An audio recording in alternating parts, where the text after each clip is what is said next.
So sa ngayon po, i-welcome back natin dito po sa ating programang STL or sa totoo lang, si Blue Ribbon Vice Chair, Senador Erwin Tulfo. Good evening, Senator Erwin. Hi, Jovi, Maste, and Kiki. Magandang gabi. Good evening, Senator. Good evening, Senator. So, na-reveal na, Senator Erwin, na kasamahan nyo sa mayorya yung nagpakomisyon ng survey, na kung saan ay nakalagay nga ang pangalan ng inyong kapatid. At kanina, ay meron kang request na sana, tanggalin na yung mga pangalan nyo sa ganyan. Nakausap mo na ba si Senator Migs, dahil dito sa kanyang pinakomisyon? Actually, sila ni Sen. Rafi ang nag-usap kanina habang nasa floor at tinanong ni Sen. Rafi, bakit naman Migs, sinama pa yung pangalan ko niya. Sabi niya, wala akong maisip eh. Pero bad news ito, Jovi and Mase and Chichi para sa amin. Kasi intriga na naman ito. Jack, mabubugbog tayo ng intriga. Napakalayo pa niya. Pangalawa, wala naman talaga may plano. Wala siyang plano na tumakbo.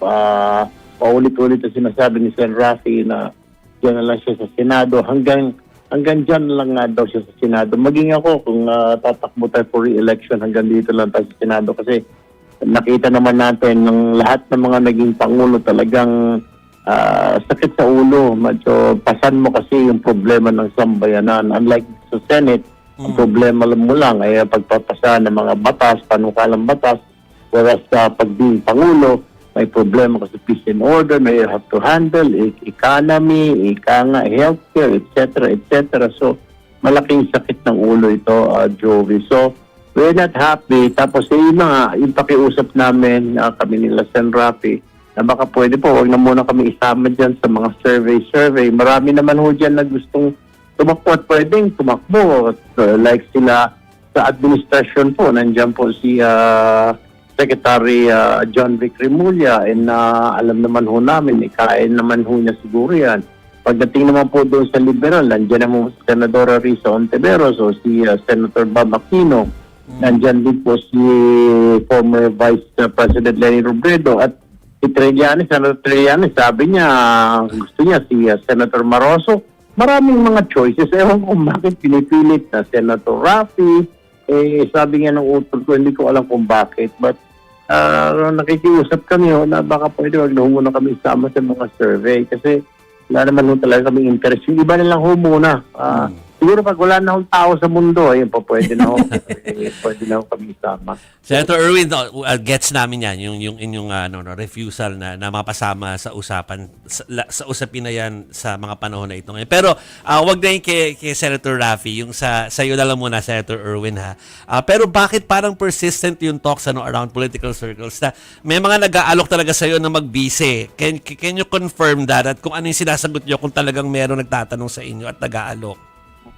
Meron namang mga nagtatanong-tanong ilang grupo na kung interested. Ang sagot ko lang naman dyan dahil hindi na raw tatakbo si Sen. Rafi. Sabi ko, wala din ho akong interest. Alam mo, Joey, when talking with my family, my own family, ayaw na rin nila kasi grabe yung nangyaring intrigue sa amin. Pagpasok ko pala sa DSWD, nabugbog na tayo, di ba? Ang dami mga questions, citizenship, etc., etc.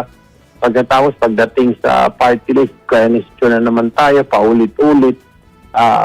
Pagdating sa Senado, hanggang na punta pa tayo sa ikang investigation din dyan sa Senado mo. Mabutin lamang po na dismiss na po yan ng Senate Electoral Tribunal dahil meron naman po talagang desisyon na ang Korte Suprema. So, yung pati yung mga family, yung family life mo, personal life mo, nauungkat to 2020 last year lang ho yun. Wala pa hong last year umupo ako July last year. So, Diyos ko po, papasukin na naman natin yung ganyang sistema. Ayaw na po namin, nakakapagod na We're happy. I'm happy where I am at right now. Sabi ko doon sa mga bumubulong-bulong. Sabi ko, okay na ho kami dito. At I'm sure ayaw na rin ng family ho namin ng ingay, ng gulo. So namin, iba na lang. Sila na lang magbabakbakan dyan. Marami naman ho dyan.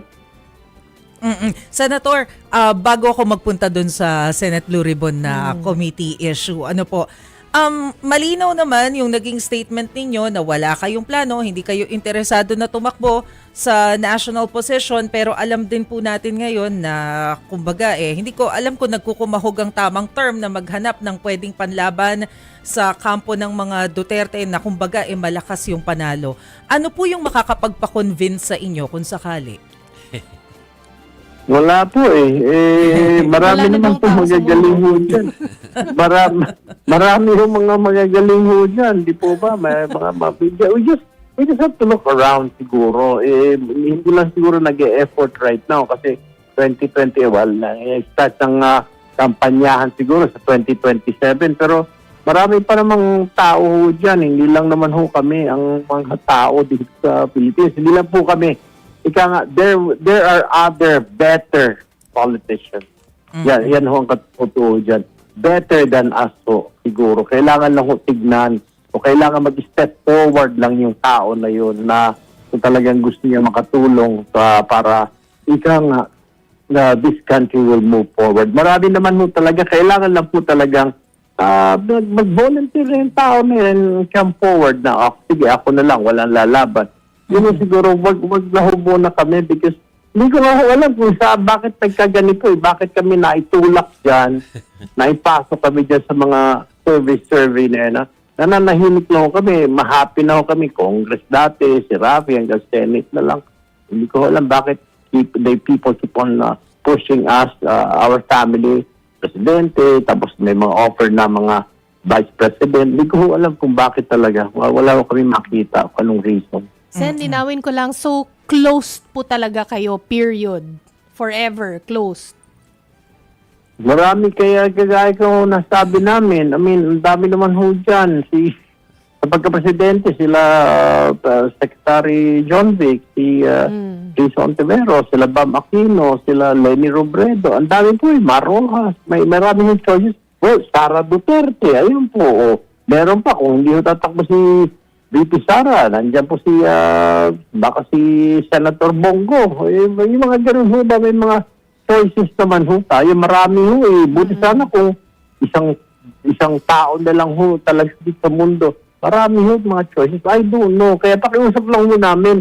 Wag na ho muna kami isama ho dyan. Sila na lang ho. Okay na Kagaya ako. It's not wag muna. What I'm asking. Alam mo, sa totoo lang, Jovi, Chiki, and Mase, every night before I go to sleep, I pray na, Lord, give me 2026 a better year. Better in a sense na sana wala namang intriga, mga demolition job, mga expose. Sabi ko kasi we have had enough, me and my family have had enough of it already. Kasi nagsuffer din po yung mga anak ko na kahit sa nasa state sila, they're texting me, Dad, ano na naman ito? Dad, what's this? Dad, what's going on? Di ba? Kawawa naman ho. Wala naman silang kinalaman pero nadadamay. So, gusto po namin na tahimik kaming Las and Rafi. We want out of it. Sila na lang ho muna. Sila na mag-rumble dyan, Understood po. Okay. Senator, puntahan ko lang itong partial report ng Senate Blue Ribbon Committee. Kulang pa ng 2 boto. What makes it difficult to convince other senators para pumirmat ng matapos na itong committee report na to? Hindi ko po alam sa other senators, pero ho ako, kagaya ho nila, not kagaya, but for several weeks, I was really thinking, pipirma ba ako o hindi? Kasi po, napilitan po akong pumirma kasi number one, vice chair po ako. Hindi naman magandang tignan. Vice chairman ka, hindi ka pipirma. So, sabi ko, okay, I'll sign pero with amendments. I have questions. I want, kung darating po ito sa floor, kailangan natin pag-usapan ito. Ano bang may problema So, kaya po, I signed with amendments. So, ibig sabihin, teka muna, kagaya kanina, I raised on the floor na after the privilege speech of Senator Ping. Sabi ko, parang kulang. I mean, I'm not happy. Kasi ang dami-dami hong binanggit na pangalan. So many names, di po ba? Bakit parang ang natira na lang po 4 na senador, tapos yung isa wala din na senador, tapos isang congressman lang, tapos isisaldi ko. Ang dami-daming contractor na inireport po doon sa presidential hotline dati na 100 higit yun. ilan lang po ngayon. Tapos karamihan pa ngayon, mga state witness pa ho sila. Nakakasama ho na loob. Tapos yung mga binanggit, mga proponent, nawala na ho. Talagang parang piling-pili na lamang. Ay, yun ang sabi ko nga. Para pong selective justice. Wag na natin tapusin siguro ito kung gano'n na lamang po na na-identify. At saka bakit puro senador lamang? That's my question. Ang dami pong binanggit, di po ba? Yung mga tiga-DPWs, ang dami lang binanggit na pangalan. How come it was just limited to 3 current senators stating ang kailangan imbestigahan po? Nasaan na po yung iba? Yun po yung question ko. So, pero sabi naman ni Senator Ting, Sen. Erwin, partial pa lamang naman ito. Pero we'll just, dahil nga nag-umpisa, nagumulong na ito. Di ba, ang usapan natin when we started this Blue Ribbon, pag nag-umpisa na yung hearing o investigasyon ng ombudsman, ng DOJ, bibitaw na tayo kasi magiging sagabal na lang tayo sa kanilang investigation. Magdodoble-doble Oo, pero Senator, tama ba yung intindi ko? Pag hindi nakuha yung 2 more votes na kailangan, maa-archive ito pag nag-synergy. Tama po ba? Ganun ang pagkaintindi ko, basing on my understanding. But this is my first time po sa Blue Ribbon.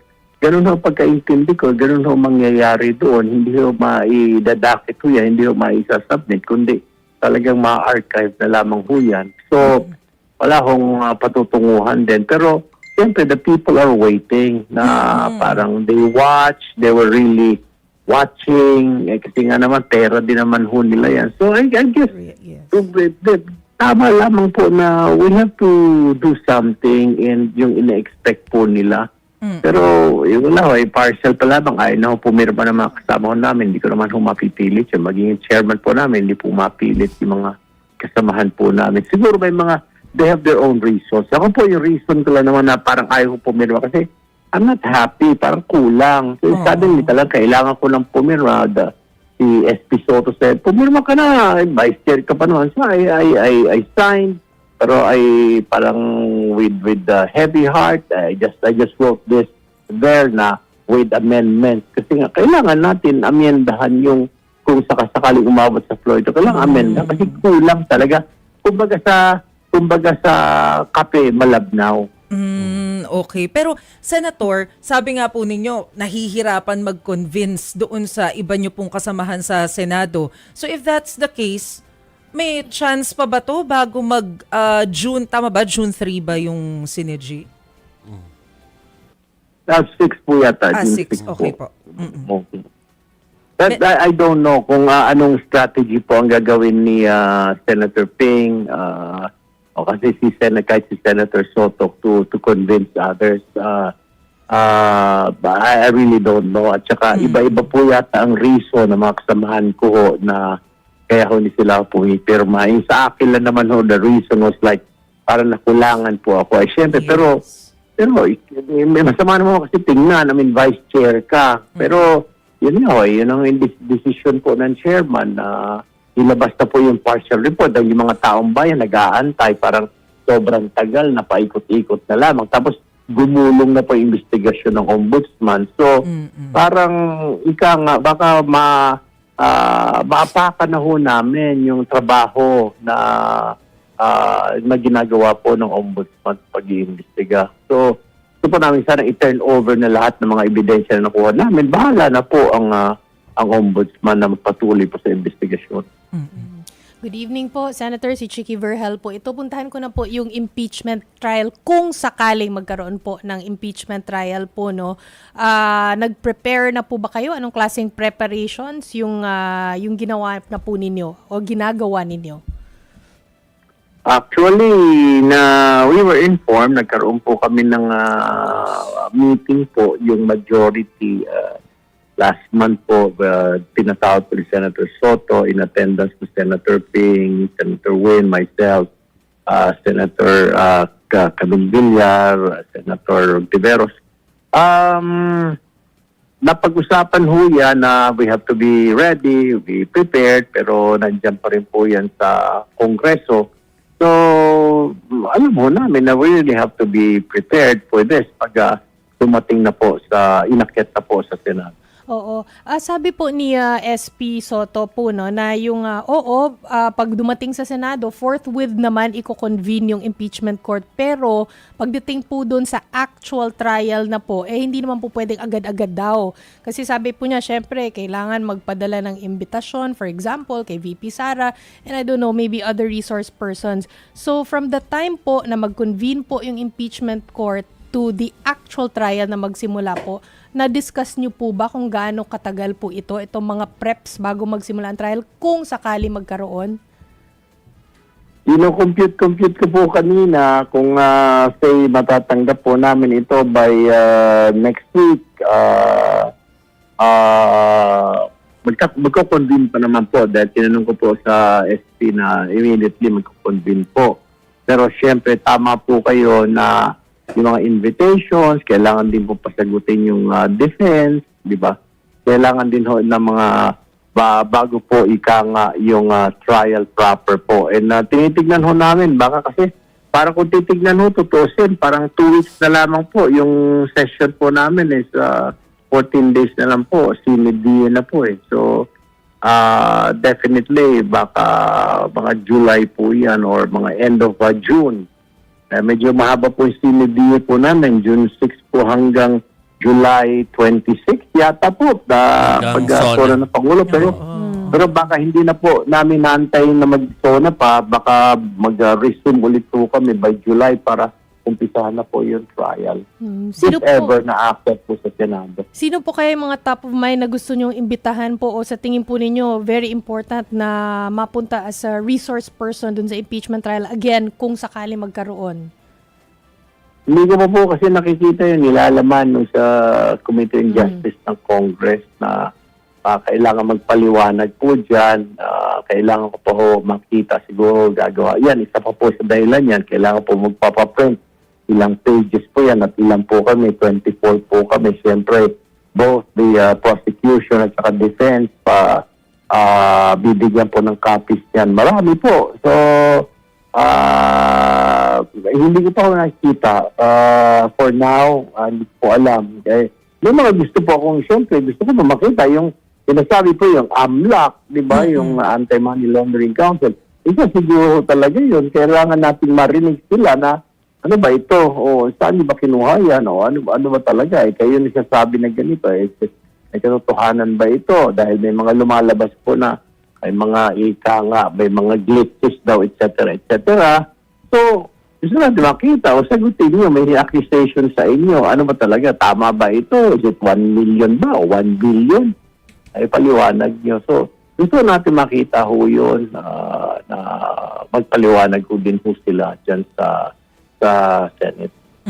Senator, sa Congress hindi sumipot si Vice President Sara Duterte para mag-explain. Kung sakali pong matuloy yung trial dyan sa Senate, gaano po ka-importante yung presensya ni VP Sara? That I cannot answer because this will be my very, very first impeachment trial po. Kung matutuloy po ito. I don't know. Kailangan gusto kong munang basahin siguro before I'll further make any comments yung ikang materials, yung papers po na darating po sa amin. So far, wala pa po kaming hawak. Hindi pa nga namin alam talaga. Kung tutusin, alam ko lang, may mga sinasabi doon na binibase sa AMLAC, kaya lumusot sa Committee on Justice. Kami ho, nakikita ko pa lang sa mga news media, yung mga pangyayari, nasusundan ko din naman ho. Pero yung having documents na mga pieces of evidence, we don't have it yet. So, hindi ako pwede mag-comment kung ano ba talaga dahil wala pa po akong hawak. Naririnig ko lamang po sa mga news reports. We understand that, Senator. Pahabol na lamang po. Habang ongoing po kasi yung impeachment hearing sa Congress, nandyan din yung lumulutang na mga balita na parang nagkakaroon ng pakikipag-usap, trying to bribe or to convince other legislators na to vote for or against doon sa impeachment sa level po ng Congress. Sa Senado po ba may mga ganyang usap-usapan din? I cannot comment sa Congress po sa Senate. Ang sinasabi lang naman po ni Senate President sa amin sa ikang lounge na maging si Senator Ping paulit-ulit na you vote according to the evidence, you make decisions according to the pieces of evidence presented before you. Yun ang sinasabi yung mga experience na po dyan sa impeachment trial. Sila Senator Soto, sila Senator Ping, yan po yung mga sabi ho nila. So, wala pa ho kaming experience. So, well, I guess we really have to do that. Kung may matibay po the evidence, so be it. Kung wala naman po, ano po ang gagawin mo, di ba? Para magkaroon lang ng circus for grandstanding, no? Kung wala naman ho ebidensya, then they have to dismiss it. Kung may ebidensya, then so be it. Di po ba, ganun lamang ho yun Sa tingin ko po Okay. Nako, Senator Erwin Tulfo, marami pong salamat for joining us this evening. Kahit na late. Senator, ginagabi tayo pero marami pong salamat for joining us. Thank Good you, night, Senator. Senator. Maraming salamat po, Jovi, Mase, and Siki. Good luck to your wonderful program. Salamat po. Thank you, Senator. Thank you.